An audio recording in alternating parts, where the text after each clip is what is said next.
Hey there, Nopenguin here, and do you ever see those archetypes? Those archetypes where Konami prints an entire archetype, gets all these different bits of support to facilitate a certain kind of playstyle, just for the player base to see one of them says the word negate on it, and it goes for that one and that one exclusively. And that's sad. It's sad to see that happen. That's why today I am going to be looking at one of those archetypes, an archetype that has plagued the format, and play it as Konami intended.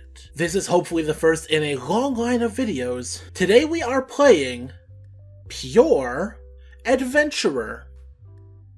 And here is the list. Yes, this is Pure Adventurer by me. This is Adventurer as Konami intended. Because in the TCG, all we've used this for is as a small little engine to get out Griffin Rider before we actually do any of our plays. And that's sad, because the Adventurer archetype is actually not about Griffin Rider at all. It's actually about the Adventurer token you summon. And it was only more apparent when Konami went out of their way to say, no, here's some new support, this is how you're supposed to play the deck. Yeah, we recently got two new bits of support coming out in Darkwing Blast, Sacred Spirit Vessel Thesa, and Armateer the Forbidden Spell. These two are a bit of support for the Adventurer engine that pushes the Pure Adventurer above all else. And goddammit, I want to play it. But without further ado, let's get into the card by card. To start us off, we have, of course, Griffin Rider. You all know it. Then our new support, Sacred Spirit Vessel Thesa. This, like everything else, can special summon itself if we control an Adventurer token, and then we could reveal in our hand a card that mentions Adventurer token to add a non-normal spell card that mentions Adventurer token. So basically, reveal any Adventurer card to add any other Adventurer card except for Rite of Armistier. This is an insanely good card within the Pure archetype, as it really gets us access to any of the spells that we need. If we need Draco back, gets us Draco back. If we need the new continuous spell, this fetches that. If we need any of the field spells, it gets that, you get it.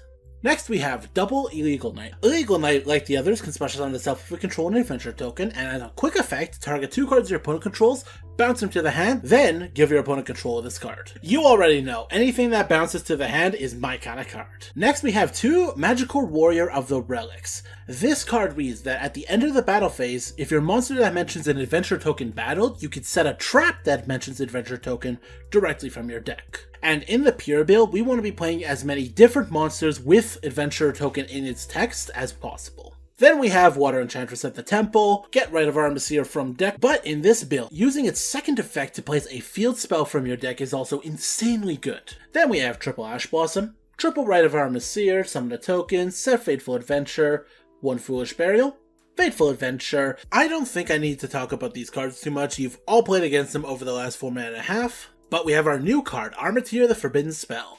During your main phase, you can special summon an Adventurer token to either field, and then send a card from your hand to the graveyard. Of course, the card you're sending is most likely going to be one of your equipped spells, but unlike Rite of Armistier, this card actually allows you to summon an Adventurer token if you already control one, which is really good. And also, if a monster you control is destroyed by battle or card effect, you can then again special an Adventurer token to either field. Because it's a continuous spell, I see no reason to play it at more than one, especially since it is searchable. Then we have two each of all of the equips. Draco back, as you know, lets you bounce a card your opponent controls. Dunel gives the equipped monster 500 attack for each monster you control with a different name that mentions Adventurer token. And Starlight Papillon decreases your opponent's attack by 500 for each monster you control that mentions Adventurer token. So between the two of these, you could buff up your token to insane proportions, which really is the main point of the deck. Then we have the accompanying field spells. We have Zaralam, the Dark Place. If you control Dunnel, your opponent cannot activate cards or effects during the battle phase. And when your Adventurer token destroys a monster by battle, you can inflict damage equal to the attack that monster had. And if you activated that effect, you could just grab the other field spell, Forest of Lost Flowers. Monsters you control equipped with Star Papillion are unaffected by your opponent's activated effects. And when your Adventurer token destroys a monster by battle, you can draw a card. And then you could also search out the other field spell if you activated that effect. When we have to go first, this is the card we want to be having on the field to protect our token. When we're going second, we would rather have Zaralam, as being able to inflict that extra damage and protect yourself from any battle traps is great. Then we have Triple Infinite Permanence, Double Thunder Discharge. If you control an adventurer token, you can target any monster you control. Equipped with an equipped card that mentions adventurer token, destroy as many monsters your opponent controls with attack less than or equal to that monster. Then equip a spell from your hand or graveyard to that monster you control. It has so many effects.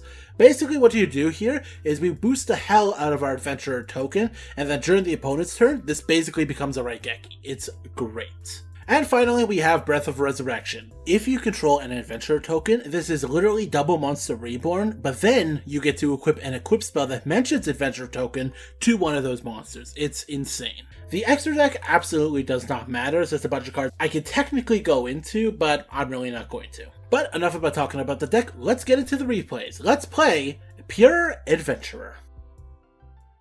Our first match is up against Shaddoll. I get to go first and I do have the Water Enchantress. I am going to go ahead and activate Rite of Armistier to get the token and the Fateful Adventure. Sacred Spirit special summon itself to add the Papillion. Again, Papillion is the one that lowers the attack of the monster. Search out and summon the Griffin Rider, get the Papillion back, then we'll play the continuous spell, so if we lose our token, we can just summon it back.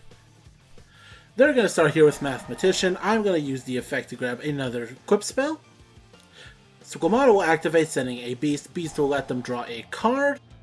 They're going to go for the Shaddoll Fusion. They'll have to hard do it because I have nothing summoned from the extra deck. Then they will go ahead, get their draw, get a send. Dragon will go ahead and actually pop the continuous spell, which was a little worrying. We're going to go ahead and negate the construct, destroying it. Then we're going to get back the Shaddoll Fusion. They'll attack Mathman. I'm left with just the adventure token. They go into El Shaddoll Fusion and negate the effect of Papillion. Now, really good to note, that Papillion is negated forever. So, as you can see, our turn will come around and it will still be negated. But that's not too much to worry about because we still have the second Sacred Spirit. They will ref Shaddoll Fusion to get back their construct. I'm going to go ahead and add to my hand the Draco back. They will activate it to send a Wendy. Wendy will set a card. At this point, I get the Illegal Knight so I could bounce their things back. I do not want them getting Shaddoll Fusion back. I will go ahead, summon the Sacred Spirit, use its effect to go and grab the Field Spell. We'll activate the Field Spell here so they cannot activate cards during the battle phase. They will negate our Illegal Knight, so we'll have to wait till next turn to banish them. So I will attack over the two flip monsters. They cannot activate their effects because of the Field Spell, and we'll go from here. Our Illegal Knight on standby, getting both of those back to the hand, and they will concede. Our next match is up against Salads. They get to go first, and they already have the Roar and Strike in hand. They're going to Bailings, go for Sanctuary, Sanctuary, Bailings into Bailings, spinning, special summon itself. Then they're going to go into the Sunlight Wolf and actually end the turn there. Not that good of a board, but we have to work through it. We're going to go Rite of Armistier, special summon the Griffin. They are actually going to negate that with the Strike. Then I'll go for the Spirit. They will negate that with the Roar. I'm at this point where I'm just going to summon the Water Enchantress, get the effect off that, but they have the Ghost Ogre as well. Luckily, this deck is still not done because Water Enchantress has a second effect to grab the Field Spell. That way when we attack over it, we'll luckily be able to beat over it. Unfortunately, I forgot about the Bailing, so I couldn't get the Destroyed by Battle burn effect, but that's alright. They're going to Falco here, reset the Roar, and go for turn. I'll start here, and at this point, I'm just going to go into battle. Knowing they have the Bailings, I'm going to do it in reverse order this time, so I can get that extra burn. If I did mess up the turn 1, that actually would have been game. I'll activate the other field spell, so we are unaffected by their opponent's activated effects, but they'll actually just go ahead and surrender.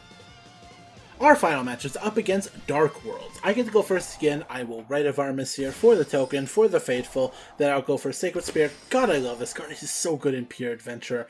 I will add Papillion as it is the best card to go first with. We'll go ahead and equip that. Go ahead and use the Spirit to grab the other one. That way we can actually boost up our Adventure token even more. We'll go for the Griffin Rider. We'll go for the Legal Knight, and that is a 3,500 attack token. Oh, it's so good. They'll get to start here. They will discard Genta to go for the Dark World. They'll go ahead and use the Gate to the Dark World to discard Beige. Genta will special summon itself from being banished. Then we'll special summon both of those out. I'll Fateful Adventure on resolution to grab the Draco back for next turn. Dark World dealings, I decide I'm actually just going to send the Draco back so I can get the equip. They will activate this card that actually banishes it, so I don't even get the Draco back, unfortunately. They are playing the new tour guide, but I will bounce it. And I don't know why I bounced the Gates. As you can see, they could do it again, but with the Legal Knight, they really can't do much from here, so I'm just going to go ahead, activate the Spirit, special summon it, use the Fateful Adventure, bring it to the hand. I have the Draco back once more, and I'll also grab the new equip spell. They will actually completely surrender here as they've realized they have nothing to work with. And that is the deck. As you can see, Adventure is a lot more than just a small engine. It has a lot of cards that do a lot of really fun things, frankly. Unfortunately, I don't think it's better than just doing the Rite of Armistier and Griffin Rider, as that combo there accomplishes about as much as what this deck can, but allows you to play an engine on top of it. Overall, I really enjoy this deck, but I can easily see why people have opted to just use the bare minimum. But with that, that is the end of the video. Like if you like, subscribe if you want to see more. My name is Nopenguin, Deck Pierce Extraordinaire, signing out.